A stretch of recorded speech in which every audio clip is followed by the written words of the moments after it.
berterima kasih untuk teman media memenuhi undangan Indonesia. Terima kasih untuk kita saat ini. Nanti bersyukur bahwa kita saat ini dalam suasana sehat dan yang kami hormati Pak Sekretaris Panitia Seksi Humas, teman-teman dari media, Pak Rian, koordinator lekat, Pak Fred dari media lekat, atau masih dipajar ke Pak? Masih. Masih Pak Toto Bimaan dari Kalimantan sekaligus Ketua Iwo, Pak Arsa dari Pak Soraya, Ibu, terkait dengan kegiatan sidang sinode AM Gereja Cibayu yang ke-17 tahun 2022 ini, di mana minggu depan dilaksanakan. Perlu kami sampaikan berita ini untuk teman-teman media, informasikan mungkin bisa diberitakan juga kaitannya bahwa sudah mendekat kita laksanakan.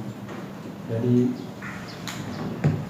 teman-teman media perlu kami sampaikan bahwa kegiatan sinode sidang sinode AM ke-17 Gereja Cibayu ini akan dilaksanakan dari tanggal 18 sampai 22 Juli 2022 bertempat di Kota Makaleni di beberapa titik, tapi dipusatkan di kampus STT.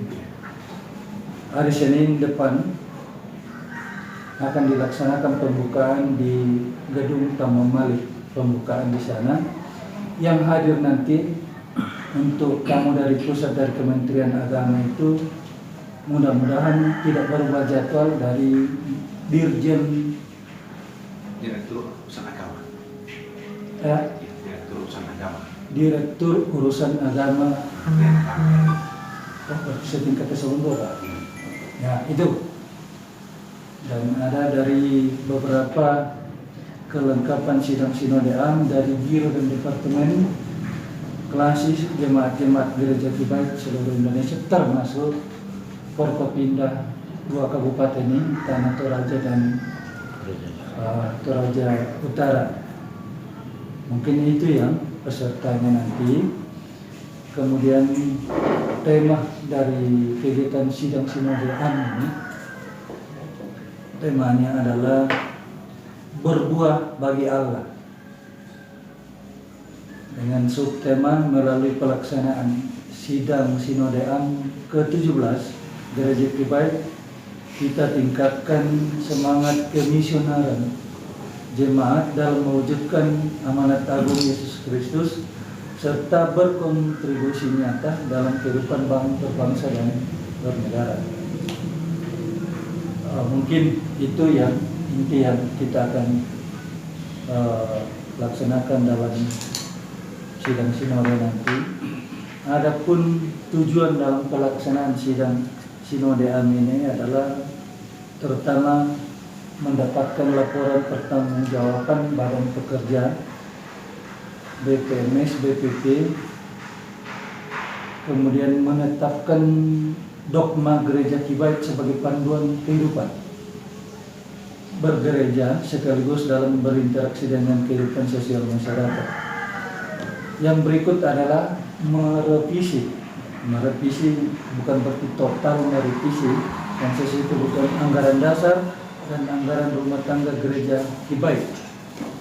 Kemudian menetapkan program umum Gereja Cibayu untuk periode 2022-2027, 5 tahun ke depan. Dan yang berikut adalah memilih dan menetapkan badan-badan kelengkapan sidang sinode AM, yaitu anggota BPMS, BPP, BPPG Gereja Cibayu periode 2022-2027 yang memenuhi kriteria kepemimpinan. 6. Menjalin persekutuan di antara para presbitur dalam jajaran Gereja Cibayu. Dan yang terakhir itu adalah turut serta dalam program pemerintah khususnya pembinaan masyarakat bermoral, bermitra dengan pemerintah, mensukseskan program yang telah dicanangkan oleh pemerintah kabupaten. Itu yang inti dari pertemuan kita hari ini. Dari seluruh sidang ini kita akan peroleh ada beberapa output. Pertama, ibadah pembukaan sidang ini tahun 2000 nanti ada sidang-sidang komisi. Yang berikut laporan pertanggungjawaban.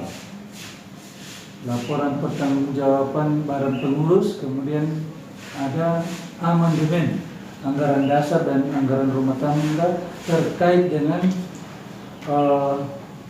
adanya revisi anggaran dasar dan anggaran rumah tangga tadinya.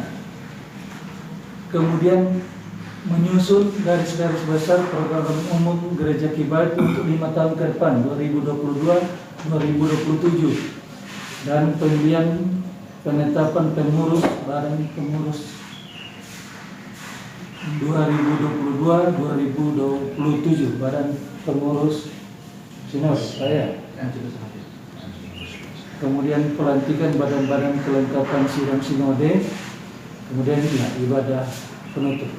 Berikut bahwa pelaksanaan sidang sinode ini dilaksanakan atas dukungan dana dari gereja sinode, gereja Kibait sendiri, rumah tangga sendiri, dan dari tepangan dari pemerintah Kabupaten Tanah Toraja. Mungkin itu nanti sambil kita diskusi.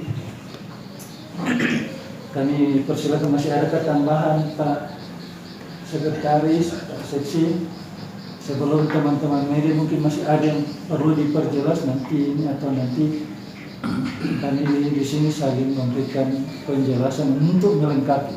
Dan silakan. Terima kasih. Baik, terima kasih Pak Ketua. Ya. Jadi salah satu momentum besar ini saat itu dari sekian tahun terakhir dilakukan di Tanah Toraja. Jadi selama ini misalnya kita lakukan di Makassar dan di Utara. Jadi khusus untuk tahun ini kita pusatkan di Tanah Toraja. Ya. Tadi sudah disampaikan oleh Pak Ketua bahwa pesertanya kurang lebih 700 tambah panitia 150 berarti sekitar. Dan pelaksanaan sidang pembukaan kembali ada kemudian sidang pleno di kampus ini, kemudian sidang-sidang komisi di tempatkan di gereja Kibait Paku dan juga di Hotel Metro. Silakan kalau ada yang kurang jelas atau masih perlu kami. Kalau sidang sinode AM ini setiap berapa tahun sekali? Di gereja sendiri itu sekitar setiap 5 tahun. Oh. Ya, setiap 5 tahun. 5 tahun sekali. Pada tahun ini kan ke-17. Ya, 17. Pak Tua. Ya. Terima kasih forum jumpa pers yang saya hormati. Yang pertama, terima kasih atas kerjasamanya. Selanjutnya ada beberapa hal yang ingin kami butuh penjelasan dan butuh konfirmasi. Yang pertama, tadi memang pesertanya kita sudah perkirakan sekitar 1000-an lebih lah, berarti dengan undangan dan panitia. Dan pola sebar persidangannya di beberapa tempat ini udah jelas. Yang belum jelas, yang pertama adalah utusan-utusan peserta ini, kepesertaannya apakah berdasarkan jemaat atau klasis. Kalau itu ada klasis di dalam struktur gereja Kibait. Yang kedua, kami butuh satu kontak person. Kami butuh satu kontak person dari panitia, apakah sekretaris atau ketua, yang senantiasa membuka komunikasi kepada kami, karena kita ada 4 media hari ini yang ada dan yang dilibatkan di dalam momentum SSA ini semua akan bekerja real time. Jadi mereka isu per isu. Jadi dari waktu ke waktu mereka akan kejar isu. Berarti kami butuh konfirmasi setiap waktu. Misalnya isu soal perubahan amandemen tata gereja atau peraturan gereja yang lain. Saya kira ini penting pembahasan ini kita publikasikan. Yang berikut, kenapa ada harus kontak person? Karena ada hal yang mungkin belum bisa kita publikasikan. Kan seperti itu. Kemudian yang terakhir adalah karena 2 teman mungkin dari Lekat dengan Karepa, mereka ada fasilitas live streaming yang bisa live. Jadi sementara kegiatan persidangan jalan, apakah agenda pembukaan sampai persidangannya, mereka bisa live. Jadi kalau memungkinkan panitia memberikan fasilitas kepada mereka akan siarkan secara langsung. Cuma memang inilah tadi, makanya apakah persidangan ini terbuka atau tidak. Nah, itu 2 hal yang kami ingin konfirmasi dan penjelasan dari panitia. Untuk sementara terima kasih Pak Ketua. Baik, terima kasih Pak Red. Untuk utusan dari mana saja, apakah dari jemaat dan atau klasis, berapa jemaat, berapa klasis, nanti Pak Sekretaris yang jelaskan. Demikian pula kontak person untuk informasi terkini sesuai dengan perjalanan atau perkembangan progres persidangan yang terjadi. Itu. Kemudian menyangkut live streaming, ini teman-teman juga sudah langsung kasih on, jadi mungkin untuk poin yang ketiga ini sudah nanti teman-teman dari multimedia sini yang handle itu. Saya persilakan Pak berikan penjelasan. Baik, terima kasih. Jadi perhelatan SSA Gereja GKI itu menghadirkan utusan jemaat. Ya, jadi jemaat seluruh Indonesia dengan kuota satu utusan itu mewakili 50 kakak. Kalau misalnya ya, Kalau dia 100 berarti 2 utusan. 2 utusan ya, seperti itu ya. Jadi utusan ini mencakup utusan jemaat, ketua klasis, dan juga utusan dari badan-badan. Misalnya dari BPMS, dari BPPG, dari Badan Pertimbangan, Badan Pusat Keuangan, kemudian dari Biro, dan juga dari T seperti itu. Itu mengenai jemaat. Kemudian lembaga-lembaga seperti dari kampus, STTGB juga karena masuk di dalam cakupan Gereja GKI itu diberikan kuota 3 utusan. Jadi praktisnya bahwa jumlahnya itu 17 orang.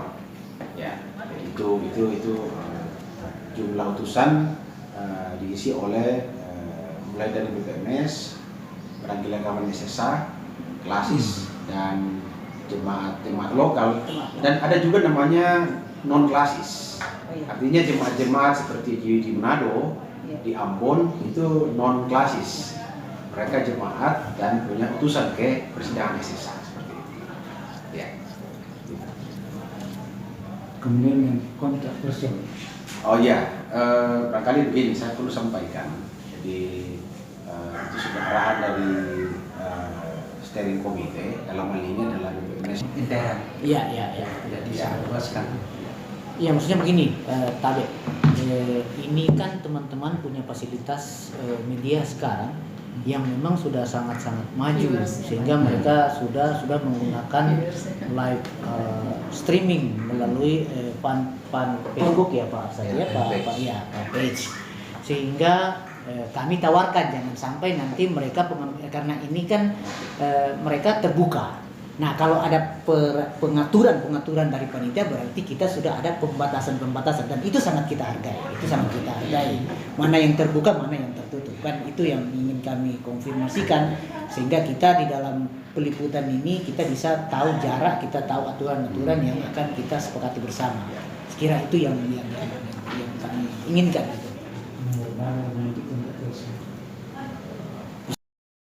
Kan begitu. Sehingga kan menarik karena kejaran-kejaran isu sekarang di media ini sudah sangat Iya. tidak bisa kita bendung lagi. Iya. Mereka pasti buru itu karena ini isu menarik kan begitu.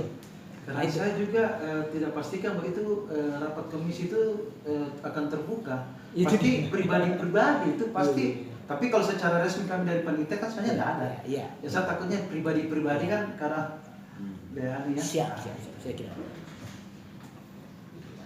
Ya, Baik, mungkin itu sudah terjawab ya Pak. terjawab sekali Pak Kepala. Masih ada?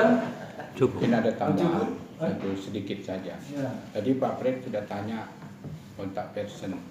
Ini. Ya, kontak maksudnya begini. Tadi Pak Edi sudah terangkan, kalau ada informasi yang dari luar kita ketahui, kita kan pasti verifikasi ulang, konfirmasi ulang ke Pak Edi. Ya. Apakah ini layak dimuat Atau tidak. Iya. Iya. benar. Nah, ini kan juga harus kita sepakati bersama, jangan sampai. Iya. Nah, jadi misalnya Pak Edi juga kan nggak bisa bilang, oh, saya nggak bisa muat, tapi dasarnya nggak ada juga sulit. Sulit. Kami soalnya kalau ada isu-isu menarik, justru isu yang menarik itu yang enak ditayangkan Ya. daripada isu. Jadi ya konkretnya seperti itu, mungkin ke depan kalau ini pelaksanaannya berapa hari Pak Edi? 5 hari Pak. 5 hari. 18 sampai 22. Ya. Final itu ya, tidak berubah lagi Pak. Ya? Sudah final itu. Sudah final. Jadi berarti kontak person, Pak. penanggung jawab. Ya.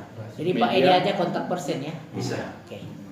Pak Sekretaris juga boleh mungkin Pak Sekretaris. Hari Senin sudah pembukaan Pak. Berapa nomor? Jam kalau ada materi pemberitaan yang boleh tidaknya. Iya. Yang tidak ya nggak usah lah yang tidak. Kalau saya belum bisa jawab utang saya nanti saya harus juga koordinasi. Iya. Soalnya ada Karena nggak bisa juga.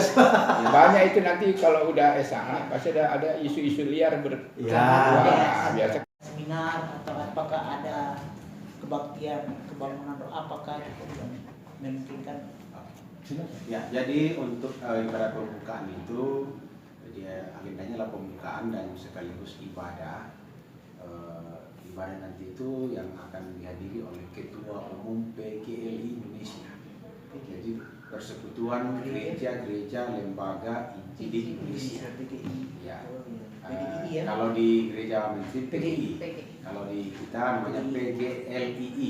Di situ Kibaik Berlindung. Ya, disitulah Kibaik Bernaung. Ya. Nah, kalau berteraja kan PGI. Iya. Nah, nanti datang adalah ketua umumnya, namanya Pendeta Dr. Roni Mandang, Magister Teologi. Ini pertama kali kayaknya juga ya, Iya, di ini pun sebenarnya kali pertama kita Iya. dikunjungi oleh ketua umum PGI. Iya. Ya, seperti itu. Persekutuan gereja Persekutuan gereja, gereja Injili, gereja-gereja dan lembaga dan lembaga Injil. Injili Indonesia ada di website. PGLI. tak konfirmasi PGLI. Iya, iya, iya. Ya, seperti itu. Lembaga Injil. Tim yang apa namanya, tim Pragmatika Gereja Kibaik ya, ada, kemudian juga tim ad hoc untuk revisi ADRT dan program. Ini tim ad hoc. Jadi kan nanti akan jadi narasumber ketika ada persidangan komisi. Jadi sifatnya head of. Ya ad hoc, ya, tim ad hoc. Gitu. Jadi nanti dalam persidangan pleno akan ada tim ad hoc, ya, persidangan komisi juga ada 3 komisi nanti. Ada komisi dogma 3 gereja, ada komisi anggaran dasar, dan ada komisi program. Itu sudah, saya kira ini hal umum di persidangan gerejawi dan konferensi seperti itu. Itu aja. Cukup. Saya rasa Baik, masih ada? Cukup? cukup. Iya. Peserta sudah? Peserta. 700-an. Oh ya tadi lupa Pak, nama kita. Saya. Ya. Fasilitas itu Bapak namanya apa? Sekretaris. Ya, sekretaris. Bapak Pendeta Dr. Wilayanto. Iya. Dokter Dr. Wilayanto. Wilayanto. Pendeta Dr. Wilayanto. dan Saya saya. sekretaris ya, ada di SK-nya. Menjelaskan Mungkin Bisa kita foto Pak. teman-teman media, Pak Red, Terima Pak kasih. Ya, Toto, Pak ya. Rian, Pak Arsyad, dan mudah-mudahan agenda-agenda dari sidang sinode ini berjalan lancar selama Amin. tanggal 18 sampai 22 ini. Tentu dukungan dari teman-teman media sangat kita harapkan untuk Siap. hal-hal pemberitaan ini ke depan. Mungkin itu saja perlu kita sampaikan. Masih ada tambahan, Bapak Ibu. Sekali lagi terima kasih untuk pertemuan ini. Sampai ketemu di hari Senin dan selanjutnya. Siap. Tuhan memberkati kita. Amin. Kurang lebihnya saya mohon maaf. Selamat sore.